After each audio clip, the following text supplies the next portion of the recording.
Moins d'étrangers mais plus de Français et au final une saison 2009 satisfaisante pour plus de 2/3 des professionnels du tourisme. À l'heure d'un premier bilan, l'enquête menée par le comité départemental du tourisme auprès de 250 acteurs du secteur est globalement positive. C'est d'ailleurs le premier renseignement. La crise modifie les comportements, mais les Français, eux, étaient au rendez-vous. On était très préoccupés en début de saison et au printemps parce qu'on nous disait les Français vont moins partir en vacances. En l'été, je ne suis pas sûr qu'ils soient moins partis, mais en tout cas, ils sont restés beaucoup en France. Ils sont allés moins à l'étranger, ils ont peut-être réduit un peu leur budget vacances. Et d'ailleurs, c'est là où on voit quand même l'impact de la crise.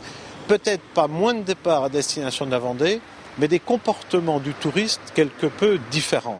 Parmi les comportements qui évoluent, une exigence plus importante de la part de la clientèle.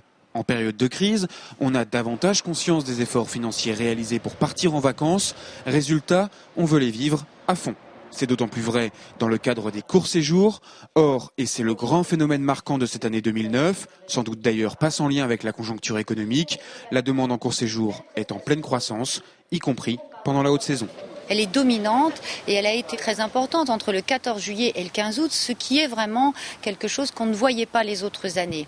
Cela implique un certain nombre de comportements. Si on part 4 jours, ces 4 jours veulent être vécus intensément, pleinement. On va avoir un achat plaisir sur une visite, sur un restaurant. On part donc moins loin, peut-être moins longtemps, mais on veut en profiter pleinement. Résultat, les sites touristiques et culturels tirent leur épingle du jeu, sans doute aidés par la météo maussade du mois de juillet.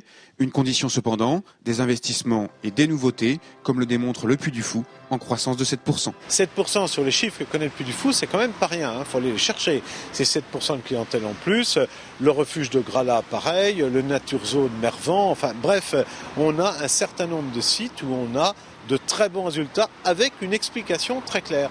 Il y a de l'animation, il y a des efforts, il y a du renouveau et donc la clientèle s'y retrouve. Bref, primo politique commerciale offensive et à ceux qui vont de l'avant, une leçon qui ne vaut pas seulement pour les sites touristiques mais pour tous les acteurs du secteur.